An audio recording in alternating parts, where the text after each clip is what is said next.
तो इमरान खान साहब ये चाहते हैं कि उन्हें बहादुर आदमी की तरह याद रखा जाए, इसके ऊपर वो कंप्रोमाइज़ नहीं करेंगे। जैसे कोई डील हो गई, जाके घर में बैठ गए या खामोश रह गए। हाँ, मुल्क की खातिर बहुत सारी चीज़ों पे इमरान खान साहब के साथ बात हो सकती है, हालांकि उनके लोग शहीद हुए, लेकिन इसके बावजूद वो बात करने के लिए तैयार हैं। तो ये एक बड़ा अच्छा और पॉजिटिव साइन है।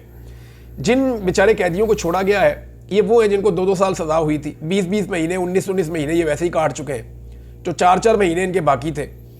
तो ये मिलिट्री कोर्ट ने, आर्मी चीफ ने इनको रहम की अपील पे छोड़ दिया है, और ये इंटरनेशनली उनके इमेज के लिए थोड़ा सा बेहतर हो जाएगा, क्योंकि इंटरनेशनली इस मामले के ऊपर बहुत पाकिस्तान का मजाक उड़ा और पाकिस्तान के ऊपर बहुत तनकीद हुई है, पाकिस्तान के ऊपर बड़ी नुक्ताचीनी हुई है कि जी फौजी अदालतों में आप सजाएं दे रहे हैं, किस दौर में आप रहते हैं। तो फिर अब इस मामले को हैंडल करने की कोशिश की जा रही है।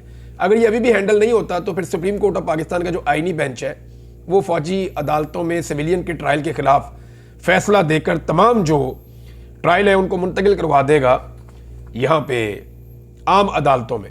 तो वहाँ पता चलेगा जनाब क्या हुआ है।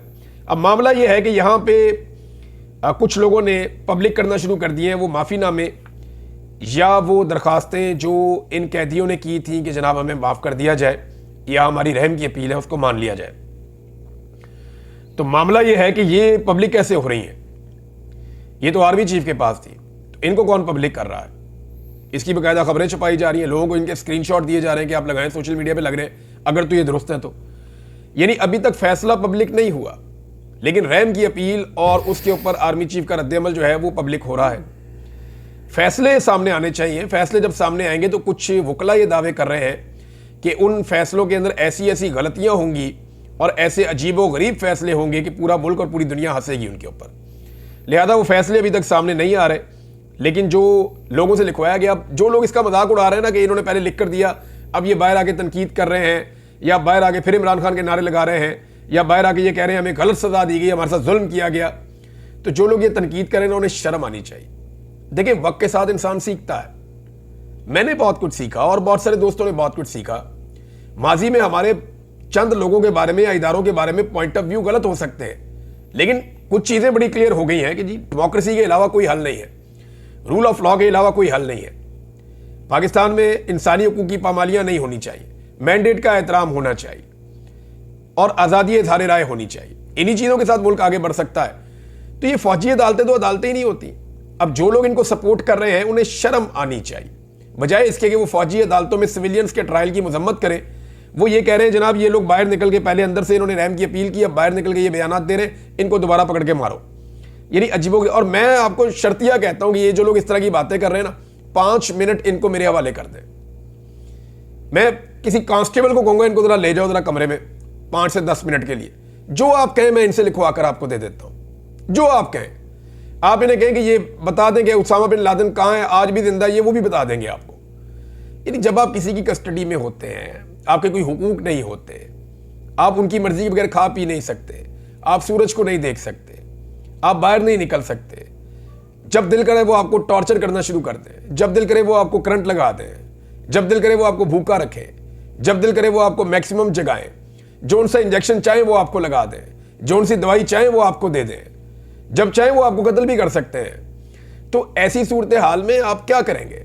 यानी एक आम आदमी को ट्रेंड फोर्स तो नहीं है ना, एक आम आदमी, उससे आप लिखवाएंगे वो बेचारा लिख देगा, उसको आप बुलवाएंगे वो बेचारा बोल देगा। लेकिन जब वो आजाद होगा, उसका दिमाग आजाद होगा, जब वो बाहर निकलेगा, तब जो वो बात करेगा उस बात की वैल्यू होगी। अब ये लोग कल तक ये कहते रहे कि इसहाक डार साहब का जो स्टेटमेंट था वो उनको अंडर कस्टडी थे जब उनसे लिया गया, उसकी कानूनी हैसियत नहीं है। तो इसी तरह इन स्टेटमेंट्स की कानूनी हैसियत कैसे हो सकती है, ये बहुत अहम सवाल है। इसहाक डार साहब ने एक स्टेटमेंट दिया है, इमरान खान साहब ने वैसे इसके ऊपर बात की है पहले भी, लेकिन वो ये कह रहे हैं कि चाय के कप के ऊपर फैसला 40,000 लोगों को मुल्क में लाया गया। ये टीटीपी की बात कर रहे हैं। अब देखिए, इसको जरा आप थोड़ा समझें। ये जो लोग पाकिस्तान में आए, ये इमरान खान साहब के दौर में नहीं आए, ना इनको लाने का फैसला इमरान खान साहब के दौर में हुआ था। ये जनरल बाजवा के ज़ेरे निगरानी एस्टेब्लिशमेंट ने इसका फैसला किया था। अगर ये फैसला इमरान खान साहब का होता तो इमरान खान साहब की हुकूमत में तो कोई नहीं आया। और ये जो ट्रांजैक्शन है, सारी चीज़ें हुई हैं, ये हुई हैं शहबाज शरीफ की हुकूमत में, जब पीडीएम की सरकार बनी है। और उस वक्त इमरान खान साहब की पार्टी इसकी भरपूर मुखालफत और मुजामत कर रही थी, इस मामले के ऊपर इस पर एहतजाज कर रही थी। तो तब ये रोक लेते, बड़े आराम से रोका जा सकता था, लेकिन ये रोका क्यों नहीं गया? देखिए, मैं आपको एक चीज़ बड़ी क्लियरली कह दूं कि बहुत सारे लोग कहते हैं कि फैज़ हमीद का जब फैसला आएगा तो इमरान खान फंस जाएगा, पीटीआई फंस जाएगी। मेरी ज़ाती राय में जो करप्शन के मामला आते हैं फैज़ हमीद के, उसके अंदर तो फैज़ हमीद ही फंसेंगे। यानी जो उन्होंने अपनी ताकत का गलत इस्तेमाल किया करप्ट प्रैक्टिसेस के लिए, पैसा बनाने के लिए, लोगों को दबाने के लिए, तो उसमें तो फैज़ हमीद ही फंसेंगे अगर वो केसेस मंतकी अंजाम तक पहुंचते हैं तो। लेकिन ये जो मामला है ना दूसरा वाला, कि सियासत में मुदाखलत, इधर से पकड़ इधर से धक्कर, मीडिया के ऊपर, सियासतदानों के ऊपर, ये जो कुछ भी सियासत में मुदाखलत की गई है, उसमें जनरल फैज़ हमीद कभी भी अकेला नहीं फंसेगा। उसमें जनरल बाजवा उसके साथ नत्थी होंगे। मामला यह है कि जनरल फैज़ हमीद के साथ इमरान खान को नत्थी करते करते जनरल बाजवा को ज्यादा नत्थी करवा दिया गया है। और जनरल फैज़ हमीद ने जितने भी कारनामे किए हैं सियासत में मुदाखलत के, हुकूमत में मुदाखलत के या इस तरह की चीज़ों के, उसमें जनरल बाजवा ऑन बोर्ड थे। और अगर एक DGIS ये सब कुछ कर रहा है और आर्मी चीफ जो है वो उसमें इन्वॉल्व नहीं है, तो वो तो फिर बहुत ही कमज़ोर आर्मी चीफ हो रहा है, ऐसा हो नहीं सकता। और ये सबको पता है कि जनरल बाजवा का कितना ज़्यादा सियासत में इंटरेस्ट था और वो बुलाकर सियासत के ऊपर घंटों बातें किया करते थे, सहाफ़ियों के साथ भी, बाकी लोगों के साथ भी, वो अभी भी बहुत ज़्यादा करते हैं। नादरीन, ये लोग जो छूट कर आए हैं कैद में से, इसमें समीउल्लाह वज़ीर एक कैदी है बेचारा, उसको मैं देख रहा था कि वो बोल नहीं पा रहा सही तरह, और कुछ लोग कह रहे हैं कि मुबैना तौर पे उसका जो दिमाग के ऊपर असर हुआ है, शायद अकेले रहने की वजह से या टॉर्चर होने की वजह से, उसकी मैं हालत देख भी रहा था वीडियोस में, तो वो लग भी ऐसे रहा था कि जैसे वो बहुत प्रॉब्लम में रहा है। तो अल्लाह ताला इन लोगों के हाल पे रहम करे। जब उसकी ऐसी हालत हो गई थी तो उस वक्त भी उसको छोड़ा जा सकता था, लेकिन उस वक्त उसे नहीं छोड़ा गया। अब एक चीज़ और नाज़रीन मैं आपको बताऊं कि इमरान खान साहब का तोती तो मुल्क में बोल रहा है। आप गौर करें कि कोई एक पॉलिटिकल पार्टी ऐसी नहीं है जो पाकिस्तान तहरीक इंसाफ को रूम देना चाहे।